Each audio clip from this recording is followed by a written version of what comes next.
नमस्कार. भगवद्गीता मनोमनी या उपक्रमाच्या 27व्या पुष्पामध्ये मी वैद्यपूजा कोटस्थाने कोयाळीकर तुम्हा सर्वांचे अगदी मनापासून स्वागत करते. आज आषाढी एकादशी. या आषाढी एकादशीच्या मी सर्वांना शुभेच्छा देते आणि आपण आपल्या निरूपणाला सुरुवात करू. आज आपण गीतेचा 18वा अध्याय जो मोक्ष संन्यास योग असा आहे त्याच्या 3ऱ्या भागाला सुरुवात करणार आहोत. मागच्या एकादशीला आपण त्रिगुणांप्रमाणे सुख, दुःख, धृती यांचे विविध प्रकार बघितले होते. तसंच या त्रिगुणांवर आधारित वर्णव्यवस्था ब्राह्मण, क्षत्रिय, वैश्य, शूद्र ही सुद्धा समजावून घेतली होती. कर्मयोग, भक्तियोग, ध्यानयोग हे अगदी थोडक्यात आपण पुन्हा एकदा ऐकले होते. आता आज या निरूपणामध्ये हे सगळं सांगून झाल्यानंतर भगवंत पुन्हा एकदा भक्तियोगाची प्रशंसा करत आहे आणि भक्तियोग हा खूप महत्त्वाचा आहे हे सुद्धा आपल्याला दर्शवून देत आहेत. ते म्हणतायत, तमेव शरणं गच्छ सर्वभावेन भारत, तत्प्रसादात् परां शांती स्थानं प्राप्स्यसि शाश्वतम्. अर्जुना, तू मला सर्व भावांनी शरण ये. तू जेव्हा मला सर्व भावांनी शरण येशील तेव्हा माझा कृपाप्रसाद तुला लाभेल आणि या कृपाप्रसादाने तुला पराशांती आणि शाश्वत धामाची अगदी सुलभतेने प्राप्ती होईल असं भगवंत अर्जुनाला सांगत आहेत. सर्व भावांनी शरण यायचं आहे देवाला, म्हणजे नेमकं काय करायचं आहे तर ते असं म्हणतायत, मन्मनामवभद्भक्तो मद्याजी मां नमस्कुरु, मामे वैश्यसि सत्यन्ते प्रतिजाने प्रियोसी मे. भगवंताला सर्व भावांनी शरण जायचं आहे, भगवंताची भक्ती करायची आहे. म्हणजे नेमकं कसं वागायचं आहे ते या श्लोकामध्ये सांगितलेलं आहे. ते म्हणतायत की तू मनमन हो. मनमन हो म्हणजे तुझ्या मनाने तू कायम माझं स्मरण कर. तुझ्या मनामध्ये जे काही संकल्प विकल्प उठतात, तुझ्या मनामध्ये जे काही चांगले वाईट विचार येतात त्या सर्वांच्या केंद्रस्थानी मला ठेव. तुझ्या मनामध्ये असा एकही विकल्प उत्पन्न होऊ देऊ नकोस ज्याच्या केंद्रस्थानी मी नसेन. आणि जेव्हा प्रत्येक कृती करताना, कुठलंही मानसिक कर्म करत असताना जेव्हा तू कायम मला स्मरशील, माझ्या ठिकाणी चित्त हे स्थिर ठेवशील, पूर्णतः माझ्याशी अविभक्त या भावाने अजिबात राहणार नाहीस, म्हणजे कायमच माझा भक्त होऊन राहशील, तेव्हा तुला माझा कृपा प्रसाद लाभेल. पुढं ते असं म्हणतायत की तुझ्या शरीराने जी काही कृती होणार आहे तेव्हा शरीर हे फक्त एक साधन आहे असं समजून केलेलं प्रत्येक कृत्य हे मला तू अर्पण कर. आता कर्म आपली रोजची दैनंदिन कामं असू शकतील किंवा काही समाज प्रबोधन असू शकेल, समाजसेवा असू शकेल, देशसेवा असेल. तुला जे जे काही आयुष्यामध्ये करायचं आहे ते तू अगदी निष्काम भावनेने कर आणि ते कर्म करून झाल्यानंतर ते सगळं मला अर्पण कर. म्हणजे केलेलं प्रत्येक कर्म हे मद्याजी होईल, म्हणजे मला अर्पण होईल. तुझ्या बुद्धीचे सगळे व्यापार हे फक्त माझ्यासाठी राहू देत. तुझी बुद्धी योग्य, अयोग्य, हितकर, अहितकर असे अनेक निर्णय घेत असते. तर या बुद्धीमध्ये जे जे काही विचारांचे तरंग उठतात त्या सर्वांच्या मध्ये मला ठेव. म्हणजे शरीराने, मनाने, वाणीने कुठलंही कर्म करत असताना कायम माझं स्मरण कर. तुझं चित्त हे कायम माझ्यापाशी स्थिर ठेव आणि अशा भावाने जेव्हा तू वागशील, सर्व भावांनी म्हणजे शरीराने, मनाने, बुद्धीने, विचारांनी जेव्हा तू पूर्णपणे मला शरण येशील तेव्हा माझा कृपा प्रसाद हा तुला निश्चित लाभेल आणि मी तुझ्यावर प्रसन्न होईल आणि मग तुझी सर्व जबाबदारी मी घेईन. असं शरण येण्याचा अर्थ ते आपल्याला सांगत आहेत. आता हे सगळं सांगून झाल्यानंतर अर्जुनाला जी भीती वाटते की हे युद्ध केल्यानंतर मला पाप लागेल, तर त्याच्यासाठी भगवंत त्याला असं म्हणतायत, पुन्हा बघा भक्तियोगाचंच महत्त्व त्याला विशद करून सांगतायत. भगवंत त्याला म्हणतायत, सर्व धर्मान् परित्यज्य मामेकं शरणं व्रज, अहं त्वा सर्व पापेभ्यो मोक्षयिष्यामि मा शुचः. तू सर्व धर्मांचा परित्याग कर आणि तुझ्यामध्ये आणि माझ्यामध्ये हा जो काही धर्मसंवाद झालेला आहे, हा जो काही पुण्यसंवाद आपल्या दोघांमध्ये घडून आलेला आहे तो धर्माच्या प्रतिष्ठापनेसाठी घडून आलेला आहे.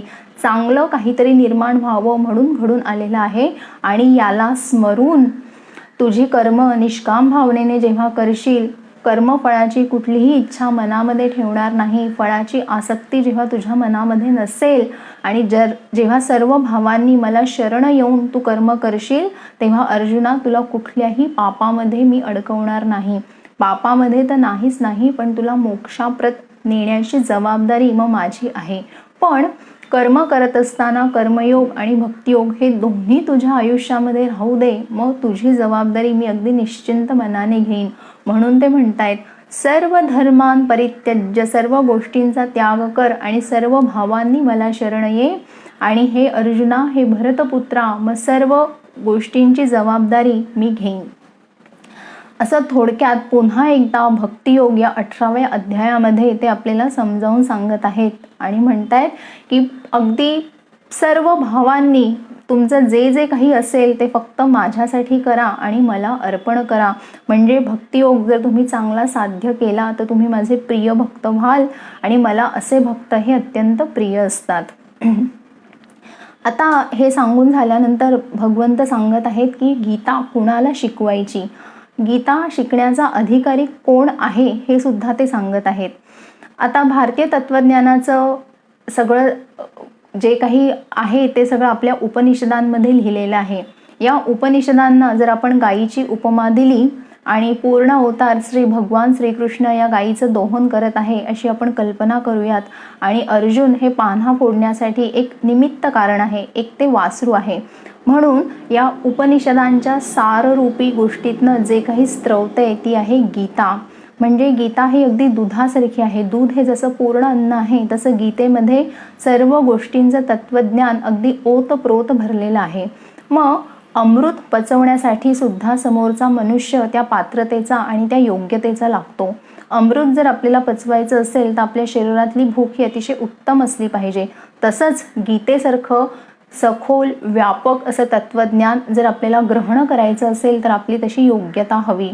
म्हणून ते काय म्हणतायत, कुठल्या मनुष्याने गीता ग्रहण करावी, ज्याची बुद्धी सुधी आहे. सुधी म्हणजे ज्याची बुद्धी अगदी विमल आहे, तीक्ष्ण आहे आणि ज्याची धारणाशक्ती दृढ आहे, ग्रहणशक्ती चांगली आहे, अशा मनुष्याने गीता जरूर ग्रहण करावी. त्याला त्याचा निश्चित लाभ होईल. म्हणून जेव्हा गीता महात्म्य येतं तेव्हा गीता महात्म्यामध्ये हा श्लोक आलेला आहे, ज्याच्यामध्ये ते असं सांगतायत की ज्याची बुद्धी सुधी आहे, धारणाशक्ती चांगली आहे, ग्रहणशक्ती चांगली आहे आणि ज्याला ऐकून प्रत्यक्ष कृतीमध्ये उतरवण्याची इच्छा आहे आणि समजून घेण्याच्या ओढीने जो गीता ऐकतो त्यालाच गीता शिकवावी. सर्वोपनिषदो गावो दुग्धा गोपालनंदनः पार्थो वत्सः भोक्ता दुग्धम गीतामृतम महत्. हे सांगितलं की गीता कुणाला शिकवायची. आता गीतेचं तत्त्वज्ञान कुणाला देऊ नये असंही सांगितलेलं आहे. जो अधिकारी पुरुष नाहीये गीता शिकण्यासाठी त्याचंही वर्णन या भगवद्गीतेमध्ये आलेलं आहे. त्याचं वर्णन असं आहे, इदंते ना तपस्काय ना भक्ताय कदाचन न चाशुश्रूषवे वाचन न च मायोऽभ्यसूयति. जो मनुष्य तप करत नाही, ज्याला काहीही ऐकण्याची इच्छा नाही, जो माझा भक्त नाही, ज्याच्या अंतःकरणामध्ये माझ्याविषयी मत्सर आहे आणि जो शुश्रूषा करत नाही, म्हणजे ज्याच्या वृत्तीमध्ये कदापिही सेवाभाव नाही, अशा मनुष्याला गीता शिकवू नये. अशा 5 गोष्टी त्यांनी सांगितलेल्या आहेत की ज्यांना गीता शिकवायची नाहीये. इदंतेना तपस्काय म्हणजे काय, जे कुठल्याही प्रकारचा तप करत नाही. तप करणं म्हणजे शारीरिक कष्ट सोसणं. आपलं ध्येय प्राप्त होईपर्यंत आपल्या वाट्याला जे जे काही कष्ट येतील ते कष्ट करत राहायचं आणि आपल्या ध्येयापर्यंत पोहोचणं, याला म्हणायचं तप करायचं. आता इथे या संदर्भामध्ये तप या शब्दाचा अर्थ असा आहे की जेव्हा आपण एखादी कुठलीही गोष्ट ऐकतो तर ती ऐकल्यानंतर त्याच्यावर चिंतन करणं, मनन करणं आणि त्या सर्व विचारांची पारख करून घ्यायची आणि ती जी काही चांगली गोष्ट आपण ऐकलेली असेल ती आपल्या प्रत्यक्ष कृतीमध्ये उतरवायची. हे सुद्धा एक प्रकारचं तप आहे. कारण आपण ऐकतो आणि सोडून देतो, आपण विसरून जातो, त्याच्यावर कधीही विचार करत नाही आणि असा विचार तर त्याहून करत नाही की आज जे मी ऐकलं आहे ते आपल्या वागण्यामध्ये आलं पाहिजे हळूहळू. म्हणून ज्या लोकांच्या वृत्तीमध्ये संयम नाहीये, पेशन्स नाहीये, अशा लोकांना गीता शिकवू नये. पुढं ते म्हणतायत जो माझा भक्त नाही आहे, जो मनुष्य अत्यंत नास्तिक आहे, ज्याला भगवंत आहे या विश्वामध्ये या गोष्टीवर कदापिही विश्वास नाही आहे, ज्याचा गुरुवर विश्वास नाही आहे, ज्याचा गीतेतील तत्त्वज्ञानावर विश्वास नाही आहे, अशा मनुष्यालाही गीता शिकवू नये. ज्याला काहीही ऐकायची इच्छा नाही आहे, ज्याला काही समजूनच घ्यायचं नाही आहे, ज्याला काही नवीन शिकण्याची जिज्ञासा नाही आहे, अशाही लोकांना गीता शिकवू नये. बऱ्याच वेळेला असं होतं की कुणीतरी आपल्याला आग्रह करतं किंवा कुणाच्या तरी इच्छेखातर आपण काहीतरी चांगलं ऐकतो, पण कोणीतरी म्हणतंय म्हणून जेव्हा आपण ऐकतो तेव्हा ते ऐकतो आपण आणि तिथल्या तिथे आपण ते सोडून देतो. पण जेव्हा अगदी पोटातनं जिव्हाळा असतो आणि जेव्हा खरंच अंतःकरणापासून आपल्याला वाटतं की नाही ही गोष्ट आपण जाणून घेतली पाहिजे, समजून घेतली पाहिजे, तेव्हाच खरं आपण जे ऐकतो त्याचा लाभ आपल्याला निश्चित होतो, अन्यथा ते पालथ्या घड्यावर पाणी असतं. म्हणून ज्याला अगदी मनापासून गीता शिकायची आहे त्यालाच ती शिकवावी. पुढे ते म्हणतायत ज्याच्या वृत्तीमध्ये सेवा भाव नाही. आता सेवा ही आपण आपल्या गुरूंची करतो, घरात कोणी ज्येष्ठ व्यक्ती असेल किंवा ओळखीचं कोणी आपल्या असेल तर त्याचीही आपण सेवा करतो. तर हातपाय दाबणं किंवा कपडे धुणं किंवा त्याला जर काही लागत असेल तर ती गोष्ट पुरवणं ही अगदी स्थूल अर्थाने सेवा आहे. पण सेवा या शब्दाचा खरा अर्थ असा आहे की सहवासात राहणं, ग्रहण करणं, त्या साहचर्यामध्ये राहणं हा खरा सेवा शब्दाचा अर्थ आहे. आता या संदर्भामध्ये सेवा या शब्दाचा अर्थ असा आहे की आपण जे काही वाचायला सुरुवात केलेली आहे त्याचा आपण दीर्घकालपर्यंत अभ्यास करायचा आहे. जी गोष्ट आपल्याला पूर्णपणे समजत नाहीये ती पूर्णपणे आपल्याला आकलन होईपर्यंत वेगवेगळ्या ग्रंथातून आपण त्याचा अभ्यास करायचा आहे. त्या सगळ्या तत्वज्ञानाच्या सहवासात आपण कायम राहायचं आहे, याला म्हणायचं सेवाभाव. श्रोत्यांच्या गुणांमध्ये हा भाव अत्यंत आवश्यक असा भाव आहे आणि याचा उल्लेख इथं केलेला आहे. आपण जेव्हा अन्न ग्रहण करतो तेव्हा अन्न ग्रहण केल्यानंतर अन्नाचं पचन आणि त्यातून होणारी शरीराची पुष्टी हे अगदी कसं सहज घडतं, तसंच जेव्हा चांगल्या विचारांच्या सहवासात आपण दीर्घकालपर्यंत सातत्याने राहतो तेव्हा हळूहळू त्या विचारांचा परिणाम अपेक्षितपणे किंवा हळूहळू अगदी सहज आपल्या वर्तनावर घडू लागतो. म्हणून श्रोत्यांच्या ठिकाणी सेवाभाव हा गुण खूप महत्त्वाचा आहे. आणि सगळ्यात शेवटचं ते म्हणतायत ज्याच्या अंतःकरणामध्ये भगवंताविषयी मत्सर आहे त्यालाही गीता शिकवू नये. गीतेचा 9वा अध्याय जेव्हा आपण बघितला होता तेव्हा भगवंत अर्जुनाला म्हणतायत की आता या 9व्या अध्यायामध्ये मी तुला अत्यंत गुह्यातलं गुह्य राजविद्या अशी मी तुला सांगणार आहे. आणि ती सांगण्याचं कारण असं आहे की तू माझा अनसूय शिष्य आहेस. हे खूप महत्त्वाचं विशेषण भगवंत अर्जुनासाठी वापरत आहेत. अनसूय म्हणजे ज्याच्या अंतःकरणामध्ये द्वेष नाही आहे, कुठलाही मत्सर नाही आहे.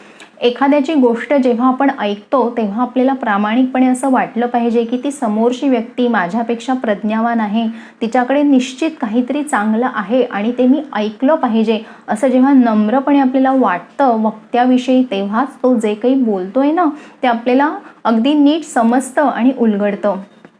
जर आपल्या मनामध्ये मत्सर असेल, द्वेष असेल तर काय होतं, आपण त्या समोरच्या व्यक्तीचं नीट ऐकून घेऊ शकत नाही. कारण भगवंत म्हणतायत मत्सर हा सुद्धा अहंकाराचाच एक छोटासा अंश आहे. म्हणून जे श्रोते अगदी द्वेषरहित होऊन मत्सररहित होऊन गीता ऐकण्यास सिद्ध आहेत त्यांनाच गीतेचं हे तत्वज्ञान द्यावं. आता जर बारकाईने या सर्व गोष्टींचा विचार केला तर तपामुळे आपल्या शरीराला चांगलं वळण लागतं. आपण देवाची भक्ती करत असू तर आपले सगळे भाव हे शुद्ध होतात, सात्विक होतात आणि आपल्या मनामध्ये खरंच जर कुणाविषयी मत्सर नसेल तर आपला अहंकार हा कमी व्हायला लागतो आणि खऱ्या अर्थाने हा स्वविकास असतो. आणि असा स्वविकास असं आत्मचिंतन जेव्हा घडतं तेव्हा गीतेमध्ये सांगितलेलं तत्वज्ञान हे आपल्याला पटतं, रुचतं आणि आपण प्रयत्नशील बनतो ते आपल्या प्रत्यक्ष कृतीमध्ये आणायला. आता काही लोक असतात ते देवाची भक्ती करत असतात, मनापासून करत असतात, पण त्यांना प्रत्यक्ष गीता ग्रंथामध्ये भक्ती कशी करायची आहे, त्या भक्तीचे लाभ काय काय आहेत हे त्यांना माहीत नसतं.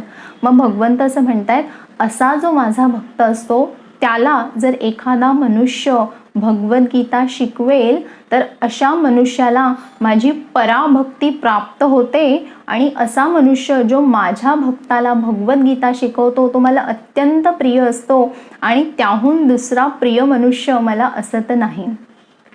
हे त्यांनी सांगितलं. जर आपण गीता दुसऱ्याला शिकवली तर आपल्याला काय फलश्रुती मिळते, आपल्याला काय लाभ होतात, हे या श्लोकामध्ये सांगितलेलं आहे. आता दरवेळेलाच आपल्याला येत असलेली गोष्ट आपण दुसऱ्याला शिकवू शकू असं होत नाही, कारण त्या गोष्टीसाठी मुळात आवड लागते, एक कौशल्य लागतं आणि वेळही लागतो.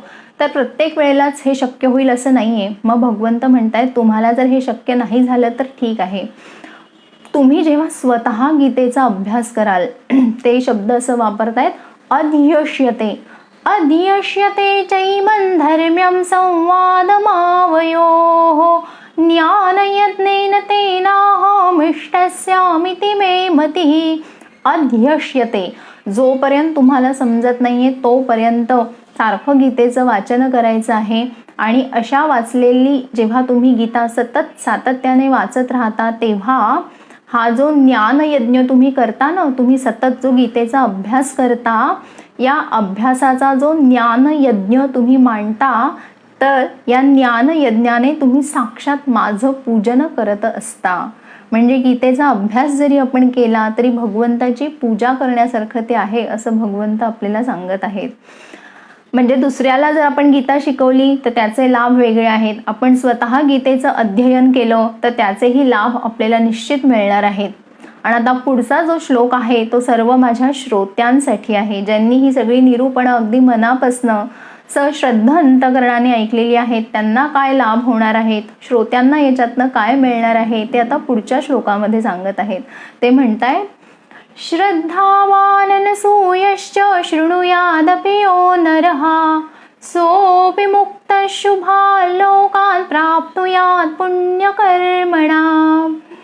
जे श्रोते अगदी सश्रद्ध अंतकरणाने गीतेचं श्रवण करतात, ज्यांच्या अंतकरणामध्ये द्वेष भाव अजिबात नाही, अशा सगळ्या श्रोत्यांना मी पापातून मुक्त करतो, सर्व पातकातून मी त्यांची सुटका करतो. आणि पुण्यकृत्य करणारी जी शुभ लोक असतात अशा शुभ लोकांमध्ये हे श्रोते विराजमान होतात. इतकी सुंदर महती आणि थोरवी या श्लोकामध्ये त्यांनी सांगितलेली आहे. जर श्रोत्यांनी अगदी मनापासून गीता ऐकलेली असेल तर त्यांना हे फळ मिळणार आहे.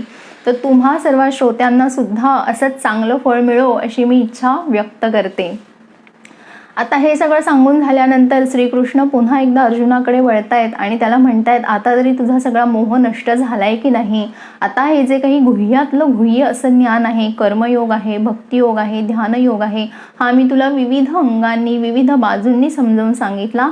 आता हे सगळं गुह्य ज्ञान जे अत्यंत सखोल आहे आणि जे सहसा कुणालाही सांगू नये असं सगळं ज्ञान मी तुला देऊन टाकलेलं आहे. तर आता हे सगळ्या गोष्टींची तू पारख कर, तू त्याच्यावर विचार कर आणि मग तुझा जो काही निर्णय असेल तो घे. इथे श्रीकृष्णाचे जे सगळे संवाद आहेत गीतेतले ते इथे आता संपले आहेत. आता एक शेवटचा श्लोक अर्जुनाचा आहे, ज्या श्लोकामध्ये अर्जुन श्रीकृष्णाला सांगून टाकतोय की आता माझा सगळा मोह नष्ट झालेला आहे, हे सगळं ज्ञान आता मला पटलेलं आहे आणि तुम्ही जे म्हणाल तसं वागायला आता मी तयार आहे. तो भगवंताला म्हणतोय, नष्टो मोह स्मृतिर्लब्ध्वा त्वत्प्रसादान्मयाच्युत स्थितोऽस्मि गतसन्देहो करिष्ये वचनं तव. माझा मोह नष्ट झालाय, माझी स्मृती आता मला प्राप्त झालेली आहे, माझा पूर्ण संदेह, माझा संभ्रम, माझा मोह आता सगळा दूर झालेला आहे आणि तुम्ही जे काही सांगितलंय ते आता मला पटलंय आणि आता मी माझं गांडीव धनुष्य उचलणार आहे आणि युद्धाला सिद्ध होणार आहे. या श्लोकाबरोबर भगवान श्रीकृष्ण आणि अर्जुन या दोघांमधले संवाद जे गीतेमध्ये आहेत ते आता इथे संपलेले आहेत. आणि पुढचे शेवटचे आता जे काही 5-6 श्लोक आहेत ते संजयच्या मुखातले आहे. हा संजय आपल्याला 11व्या अध्यायामध्ये भेटला होता. अर्जुनाला जेव्हा विश्वरूप दर्शन योग भगवंतांनी दाखवलं तेव्हा संजयनी सुद्धा ते बघितलं होतं. त्यानंतर या संजयचा उल्लेख कुठेही नाहीये. आता तो एकदम 18व्या अध्यायामध्ये आलेला आहे आणि त्याच्या मुखातून आता एक 5-6 श्लोक प्रगट होत आहेत, ते आपण आता ऐकणार आहोत. हे श्लोक सगळे तो धृतराष्ट्राला उद्देशून म्हणत आहे. आता तो काय म्हणतोय संजय, धृतराष्ट्राला म्हणतोय, इत्यहं वासुदेवस्य पार्थस्य च महात्मनः संवादमिमम श्रौषमद्भुतं रोमहर्षणम्. धृतराष्ट्रा, हे जे काही संवाद आत्ता मी भगवान कृष्ण आणि महात्मा अर्जुन यांच्यामधले ऐकलेले आहेत ना, ते अत्यंत अद्भुत आहेत. आणि संजयला हे का ऐकता आले? कारण या संजयवर त्याच्या गुरूंची कृपादृष्टी आहे. त्याचे जे गुरु आहेत व्यास, त्यांनी त्याला ही दूरदृष्टी दिलेली आहे. आणि या दूरदृष्टीमुळे भगवान श्रीकृष्ण आणि अर्जुन यांच्यामध्ये जो काही पुण्य संवाद, धर्म्य संवाद झाला, जी गीता साक्षात भगवंताच्या मुखातून प्रगट झाली, ती तशीच्या तशी या संजयने तिथे रणांगणावर ऐकलेली आहे. म्हणून तो अत्यंत आनंदून गेलेला आहे, अत्यंत भारावून गेलेला आहे. आणि हेच तो त्या धृतराष्ट्राला सांगत आहे. तो आपल्या गुरूंविषयी कृतज्ञतेचे भाव व्यक्त करत आहे की गुरूंमुळे मला हे सगळं ऐकायला मिळालं, बघायला मिळालं. आपल्या गुरूंविषयी अत्यंत आदराने तो धृतराष्ट्रासमोर गुरूंचा उल्लेख करत आहे. पुन्हा तो धृतराष्ट्राला असं म्हणतोय, राजन संस्कृत्य संवादमिममद्भुतं केश्वार्जुनयो पुण्यं हृष्यामि च मुहुर्मुहुः. हे राजन, ते संवाद मला सारखे सारखे आठवतायत, वरचेवर आठवतायत आणि आनंदाने माझ्या अंगावर रोमांच उभे राहत आहेत. त्या संजयच्या मनामध्ये अष्टसात्विक भाव जागृत झालेले आहेत. त्याला तो सारखा भगवंतांनी सांगितलेला कर्मयोग, भक्तियोग, त्याची फलश्रुती हे सारखं सारखं आठवतंय.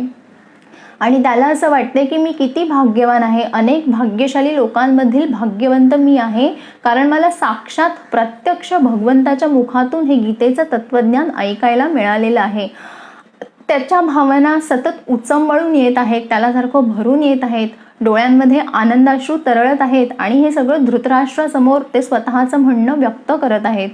पुढे तो धृतराष्ट्राला असं म्हणतोय, हे राजन, मला ते सारखं सारखं विश्वरूप सुद्धा आठवतंय भगवंताचं. हे विश्वरूप तर देवांनाही दुर्लभ आहे. तुम्ही कितीही वेदांचं अध्ययन केलं तरी भगवंत आपलं हे रूप कुणालाही दाखवत नाही. तुम्ही कितीही पुण्यकर्म करा, दानकर्म करा, पण ते अत्यंत दुर्लभ आहे. आणि असं विश्वरूप सुद्धा मी या रणांगणावर बघितलं, माझ्या गुरूंमुळे मला ते बघता आलं. म्हणून संजयला सारखी सारखी जाणीव होतीये की मी किती भाग्यशाली आहे. ते विश्वरूप बघून तो अत्यंत मोहरून गेला होता. आणि म्हणून इथं जे काही संवाद आलेले आहेत गीतेचे, त्याला तो सारखं अद्भुत अद्भुत असं म्हणत आहे. आश्चर्यानेही आश्चर्यचकित व्हावं, त्याच्यानंतर भव्यतेनेही संकोचून जावं आणि उदात्ततेनेही नम्र व्हावं, इतकं सुंदर मोहक विश्वव्यापक विश्वरूप दर्शन त्या संजयला तिथं झालेलं आहे. हे तो धृतराष्ट्राला सांगतोय. पण धृतराष्ट्र बघा त्याला काय म्हणतोय. तो म्हणतोय, संजय, तू हे मला काही सांगू नकोस. मी तुला विचारलंय का त्या भगवान श्रीकृष्ण आणि अर्जुन यांच्यामध्ये काय संवाद झालाय? मला त्याच्यात रस नाहीये. तू फक्त त्या रणांगणावर काय चाललंय तेवढंच मला सांग. त्या कौरवांची जी सेना आहे ती 1.5 पटीहून मोठी आहे पांडवांपेक्षा, आणि मला खात्री आहे की आमचं सैन्य विजयी होणार आहे. दुर्योधन, कर्ण असे महाप्रतापी वीर त्या रणांगणावर उभे आहेत आणि त्यांचा प्रताप गाजवून आमच्या सैन्याला ते विजयी करणार आहेत, असं माझं मत आहे. इथं ज्ञानेश्वर महाराज असं म्हणतायत की हा जो धृतराष्ट्र आहे हा जसा बाहेरून अंधळा आहे तसाच तो आतूनही अंधळा आहे. पाण्यामध्ये जर एखादा रेडा बसलेला असेल तर त्याला यत्किंचितही काही फरक पडत नाही. तसंच या धृतराष्ट्राचं झालेलं आहे. इतकी त्याच्यासमोर गीता झाली, तो संजय त्याला सांगतोय की असं झालंय तसं झालंय, मी अत्यंत भारावून गेलेलो आहे हे सगळं गीतेचं तत्वज्ञान ऐकून. पण धृतराष्ट्राला त्याचं काहीही सुखदुःख नाहीये. त्याला फक्त त्या रणांगणावर कोण जिंकणार आहे याच्यामध्येच त्याला रस आहे. म्हणून तो धृतराष्ट्र त्या संजयला म्हणतो, हे काही मला सांगू नकोस, ही नसती उठाठेव अजिबात करू नकोस. तू फक्त मला एवढंच सांग की त्या रणांगणावर आता कोण विजयी होणार आहे. असा प्रश्न किंवा असं मत तो धृतराष्ट्र त्या संजयचं घेणार आहे. आणि पुढचा श्लोक हा गीतेतील शेवटचा श्लोक आहे. तो 3दा म्हणायचा असतो असा संकेत आहे. या श्लोकामध्ये संजय धृतराष्ट्राला उत्तर देणार आहे की त्या रणांगणावर कोण जिंकणार आहे. तो श्लोक असा आहे, यत्र योगेश्वरः कृष्णो यत्र पार्थो धनुर्धरः तत्र श्रीर्विजयो भूतिर्ध्रुवा नीतिर्मतिर्मम. यत्र योगेश्वरः कृष्णो यत्र पार्थो धनुर्धरः तत्र श्रीर्विजयो भूतिर्ध्रुवा नीतिर्मतिर्मम. यत्र योगेश्वरः कृष्णो यत्र पार्थो धनुर्धरः तत्र श्रीर्विजयो भूतिर्ध्रुवा नीतिर्मतिर्मम. संजय धृतराष्ट्राला सांगतोय, जिथे योगेश्वर कृष्ण आणि धनुर्धारी अर्जुन अशी जोडी आहे, तिथे धन, वैभव, संपत्ती, ऐश्वर हे भाव अगदी निश्चित राहणार आहेत, कारण त्याच्या मागे न्यायाचं, नीतीचं अधिष्ठान असणार आहे. आता हा श्लोक जर आपण बारकाईने पाहिला तर त्याच्यामध्ये सगळं तत्वज्ञान एका श्लोकात भगवंतांनी सांगून टाकलेलं आहे. ते म्हणतायत, कर्मयोग करत असताना तुम्ही तुमचं कर्म जर कौशल्याने केलं, निपुणतेने केलं, तुमचं सगळं कर्म हे फक्त भगवंताला स्मरून केलं, शरीर हे फक्त कर्म करण्याचं साधन आहे, जेव्हा असं तुम्हाला नम्रपणे वाटेल तेव्हा खरंच निरहंकार वृत्तीने तुम्ही तुमचं कर्म करता, फलाविषयीची इच्छा सुटती. हे कर्म करण्याच्या मागे खरे भाव हवेत. आणि जिथे धनुर्धारी अर्जुन आहे, म्हणजे जिथे आपले प्रयत्न आहे, जिथे आपली कार्यक्षमता आहे, जिथे स्थिरता आहे, जिथे तितिक्षा आहे, जिथे पेशन्स आहे, हे सर्व दुर्लभ गुण जिथे एकत्र येतात, तिथे मनुष्याला निश्चित वैभव प्राप्त होतं, लक्ष्मी प्राप्त होती, संपत्ती प्राप्त होते, ऐश्वर्यसुद्धा त्याला निश्चित मिळतं. पण हे सगळं मिळत असताना, हे सगळं मिळवण्यासाठी कशाचं अधिष्ठान हवं? तर नीतीचं अधिष्ठान हवं, न्यायाचं अधिष्ठान हवं. अशा अधिष्ठानावर आधारित जेव्हा या गोष्टी एखाद्या व्यक्तीला, समाजाला, देशाला, राष्ट्राला प्राप्त होतात, तेव्हा त्या अगदी चिरंतन टिकणाऱ्या राहतात आणि त्या खरंच सुखकर ठरतात त्या व्यक्तीला. इथे गीतेचे सगळे 18 अध्याय संपले असं मी सांगते आणि गीतेचा जो 18वा अध्याय आहे त्याचंही निरूपण इथे संपलं असं मी सांगते. आता गेले वर्षभर हा जो उपक्रम माझ्याकडून घडून आलेला आहे, गेल्या आषाढी एकादशीपासून ते या आषाढी एकादशीपर्यंत, हे सगळं भगवंताच्या कृपेमुळे झालेलं आहे, याची मला पूर्ण जाणीव आहे. त्याच्यामुळे योगेश्वराविषयी मी पूर्ण कृतज्ञता व्यक्त करते.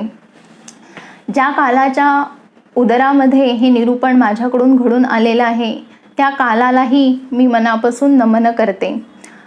ज्या जागेमध्ये बसून मी ही निरूपणं केली, त्या स्थानालाही मी मनापासून वंदन करते. माझ्या गुरु सौ रीमा परांजपे मॅडम, त्यांचेही मी मनापासून आभार मानते. त्यांचा असा मी उल्लेख करत आहे, पण एकही निरूपण त्यांना स्मरल्याशिवाय मी केलेलं नाही, म्हणून त्यांचेही खूप खूप आभार. त्यानंतर ज्या पुस्तकांचा मी आधार घेतला ही सगळी निरूपणं करण्यासाठी, त्या सर्व ग्रंथसंपदेविषयी सुद्धा मी मनापासून कृतज्ञता व्यक्त करते. त्यानंतर माझ्या सर्व बहिणी ज्यांनी मला वेळोवेळी सहकार्य केलं, त्यांचेही मी मनापासून आभार मानते. ज्या आयुर्वेद शास्त्रामुळे मी या गीतेकडे ओढली गेले, त्या आयुर्वेद शास्त्राचेही मी मनापासून आभार मानते.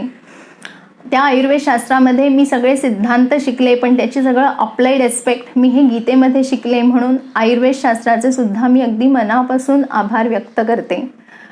या आयुर्वेद क्षेत्रातील माझे परम आदरणीय, परम पूजनीय गुरु वैद्य रानाडे सर आणि वैद्य रानाडे मॅडम यांचा मला विशेषत्वाने इथे उल्लेख करायचा आहे. कारण कुठलेही कर्म जेव्हा अगदी निष्काम पद्धतीने आपण करत असतो, तेव्हा गुरुचा प्रसाद, गुरु लाभ हा कसा मिळतो याची प्रत्यक्ष अनुभूती, प्रचिती त्यांनी मला घडवून दिली, म्हणून त्यांच्यात मी कायम ऋणात आहे. त्यानंतर काही श्रोते हे मला परिचित आहेत, काही श्रोते अपरिचित आहेत आणि काही श्रोत्यांविषयी मी पूर्णतः अनभिज्ञ आहे. अशा सर्व सर्व सर्व श्रोत्यांना मी मनापासून वंदन करते. ज्या श्रोत्यांनी या सगळ्या व्हिडिओजला लाईक केलं, कमेंट्स दिली, त्यांचेही मी मनापासून आभार मानते. हा उपक्रम ज्यांच्याशिवाय झालाच नसता असे माझे आईवडील, माझे सासू सासरे यांच्यात मी कायम ऋणात आहे. आणि या उपक्रमाचे खरे आधारस्तंभ, खरे शिल्पकार माझे पती वैद्य समर्थ कोटस्थाने यांचेही मी मनापासून आभार मानते. आपण जे काही शिकलेलो आहोत त्याच्या आपण कायमच सहवासात राहायला पाहिजे आणि स्वतःच्या अभ्यासाने आपण त्याच्यामध्ये वारंवार भर घातली पाहिजे. या मूलभूत विचारातनं या उपक्रमाला सुरुवात झाली आणि हा विचार प्रत्यक्ष कृतीमध्ये उतरवण्यासाठी सगळ्या तांत्रिक गोष्टींची जुळवणी करणं हे त्यांनी उत्तम पद्धतीने पार पाडलं वर्षभर. मी जरी निरूपणं करत असले तरी ते व्हिडिओज फेसबुकवरनं डाउनलोड करणं, ते यूट्यूबवर अपलोड करणं हे सगळं त्यांनी उत्तम पद्धतीने पार पाडलं. म्हणून त्यांचीही मी शतशः आभारी आहे. पुनश्च एकदा सर्व श्रोत्यांचे मी मनापासून आभार मानते आणि थांबते. धन्यवाद.